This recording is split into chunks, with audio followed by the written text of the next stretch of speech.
네, 어제 파월 의장은 연내 금리 인하 없다고 또 한 번 강조를 했습니다. 하지만은 시장에서는 두고 봐야지 장담할 수는 없다 이런 분위기인데요. 오늘 상상인증권 신월투자전략팀장 모시고 자세한 얘기 나눠보겠습니다. 어서 오십시오. 네, 안녕하세요. 오래간만에 뵙겠습니다. 네, 오랜만입니다. 자, 연준의 금리 인상 자체 파장은 적었어요. 네. 적었지만은 파월 의장의 성명문을 통해 밝힌 부분이 여러 해석이 나오는데 네. 이 부분에 대해서 최근에 금융 시스템 불안정성과 연관지어서 어떻게 해석해야 될까요? 네, 어제 파월 연준 의장의 시장의 관심도는 아무래도 금리 인상보다는 그동안의 금리 인상에 따른 여러 가지 효과들에 대한 부분들을 누적된 긴축 정책의 효과를 기다리는 와중에 네. 금융 시스템에 대한 리스크가 발현되었기 때문에 이 통화 당국의 입장이 초미의 관심사였습니다. 동시에 의회에서는 옐런 재무장관의 발언들이 있었죠. 예. 그리고 어제 새벽에도 또한 또 스탠스가 한마디 했죠. 예. 조금 바뀐 것 같습니다. 여러 가지로 지금 시장의 해석이 분분한 것 같습니다. 분명한 것은 우리가 금융시장에 특히 단기자금 시장과 채권 시장을 통해서 자본시장으로 퍼져나가는 그 기반이라고 할 수 있는 통화정책은 여전히 금융 안정보다는 물가 안정에 치우쳐 있다라는 예. 점을 우리가 그 이미지를 지울 수가 없겠고요. 왜냐하면은 지금 주요국 5개 국가와 통화 스왑 라인을 주 1회에서 매일로 확대를 했고요. 또한 디스카운트 윈도우, 할인 창구를 통해서도 지금 은행 구하기 단기 대출을 많이 하고 있죠. 하고 있습니다. 거기에다가 이제 은행 파산의 위기가 다가왔을 때 진짜 급한 카드를 쓸 수 있는 BTFP까지 가동을 하고 있기 때문에 여러 가지 금융 정책으로 금융 시스템에 대한 리스크는 예방할 수 있다. 아니면 예측하지 못했던 부분에서 발현이 되었을 때 대응할 수 있다라는 자신감이 있는 것으로 보여지고 그럼에도 불구하고 경기 판단이나 물가에 대해서는 그렇게 바뀌지 않았습니다. 저기 지금 그림이 나오는데요. 네. 지금 3월 FOMC 성명서 내용 변화를 보면 고용은 견고하다에서 네. 고용 증가, 맞습니다. 그다음에 금리 인상이 지속 적절하다에서 추가 정책 굳히기 적절, 인플레이션 다소 완화해서 이건 삭제됐다. 네. 이건 어떻게 봐야 되나요? 그러니까 이번에 SEP 주요 경제지표 전망치가 나왔죠. 인플레이션 다소 완화됐다라고 하지만 인플레 전망치는 지금 PC와 코어 PC가 0.1, 0.2%포인트씩 올라갔고요. 예. 그러니까 생각보다 인플레가 빨리 안 떨어진다라는 점에 대해서 인지를 하고 있습니다. 예. 실업률 전망치 또한 0.1%포인트 올렸습니다. 성장률 전망치는 조금 내렸고요. 낮췄죠. 네. 그만큼 듀얼 맨데이트인 물가 안정과 완전 고용에 있어서 긴축 정책의 효과가 조금 더 오래 가야 된다라는 입장이 어느 정도 피력된 것이 아닌가라고 보여지고 향후 정책에 대해서는 아직 의견이 분분하지만 이번 금리 인상의 당위성에 대해서 의문을 표하는 부분에 대해서는 단호히 대처를 하면서 그 연장선상으로 연내 금리 인하는 없다라는 발언까지 볼 수가 있었습니다. 그렇지만 금융 시스템이 어떻게 되는지는 사후 대응의 영역이기 때문에 좀 지켜봐야 될 부분으로 그렇죠. 해석이 됩니다. 사실 장담하는 건 별로 좋지 않은 것 같습니다. 올해 금리 인하 없다라고 했는데 상황이 바뀌면은 얼마든지 또 그 금리 인하를 해야 되는 상황이 올 수도 있는 거니까 네, 그 맞습니다. 장담은 별로 바람직하지 않은 것 같습니다. 네, 그렇습니다. 자, 신월 팀장께서는 이번 금리 인상을 통해서 실질 기준금리, 그러니까 기준금리와 물가 상승률 이게 0%가 됐다. 네. 그 정도 수준이 됐다. 이렇게 중립적, 그러니까 0% 넘어가는 중립적 수준에 도달한 것을 판단하셨는데 이 배경을 좀 더 설명해 주시죠. 네, 연준의 물가 목표는 타 주요 국가는 다르게 소비자 물가 지표가 아니라 개인 소비 지출, 근원 개인 PC, 소비, 예, 근원 네, PC. 코어 PC를 통해서 보고 있습니다. CPI와 코어 PC는 약간의 그 항목들이 다르기 때문에 조금 더 세밀하게 본다는 측면에서 PC를 물가 안정 지표로 확인하고 있는데요. 이를 통해서 지금 살펴본 결과 22년 2월, 딱 1년 전이죠. 이때 연준의 실질 기준금리 추정치가 약 마이너스 5.0%였습니다. 그랬는데 이번 금리 인상을 통해서 0% 내외로 지금 굉장히 가파르게 올려놓은 상황이거든요. 명목 기준금리와 거의 이제 코어 PC가 거의 동일한 수준이 됐다라고 볼 수가 있겠습니다. 예, 이게 지금 이 그림이 말씀하신 그 내용이죠. 네, 맞습니다. 지난 최저 수준이 75년도에 마이너스 4.6 정도였었습니다.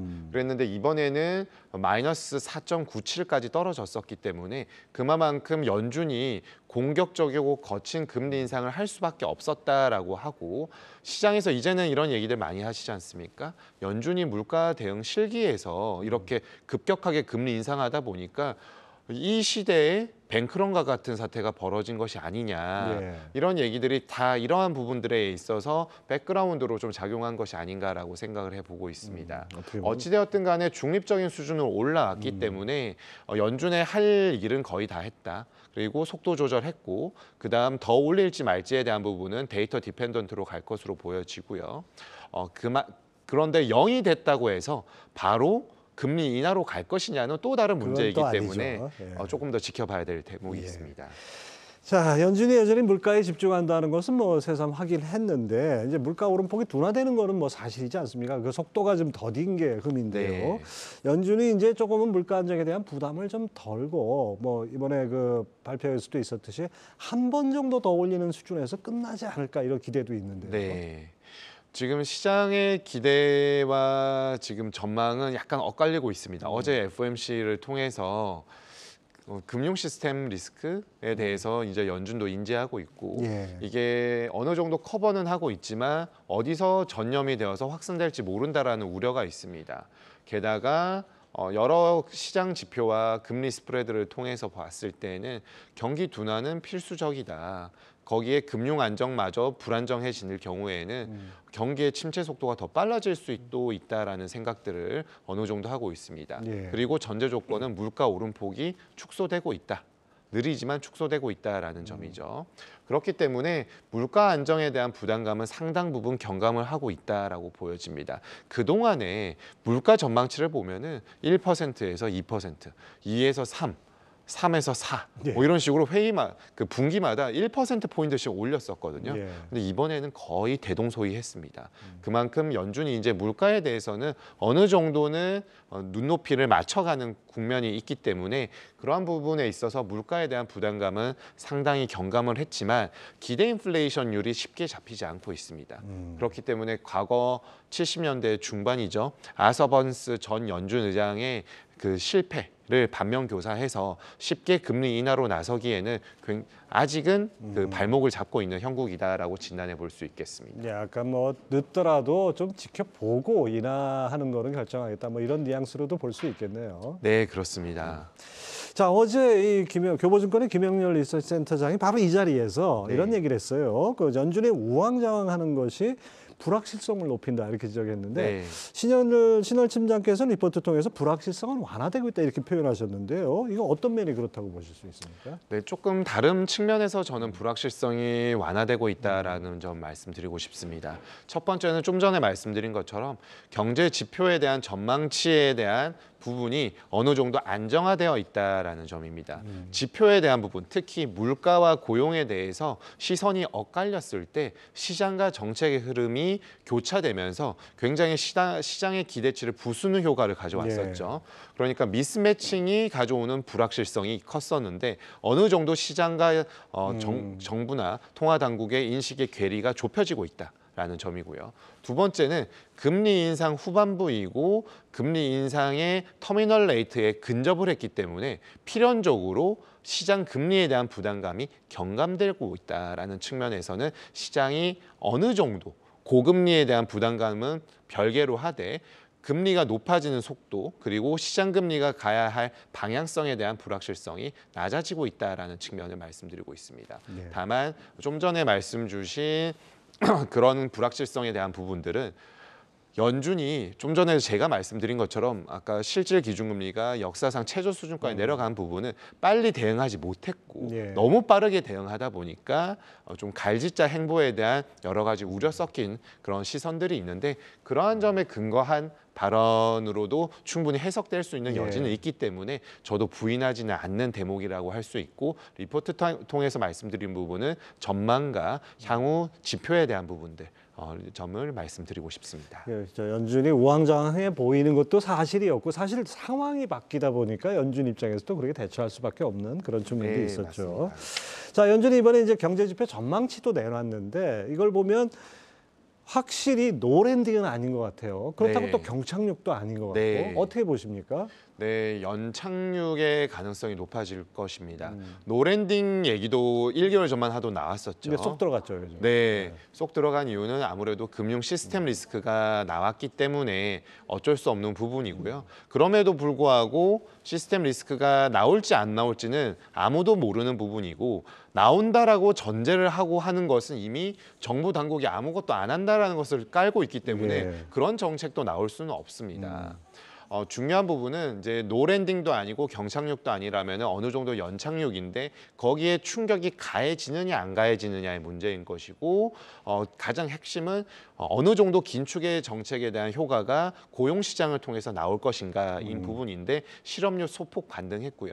고용률과 경제활동 참가율도 높아지고 있다라는 부분은 타이트한 수급 시장이 조금씩은 완화될 수 있다라고 보여집니다. 시스템 리스크는 약한 연결고리에서 나오는데 누구나 알고 싶어 하지만 알기가 너무 어려운 부분이라서 아마 사후 영역으로 그 사후 대응의 영역으로 지금 연준은 판단하고 있습니다.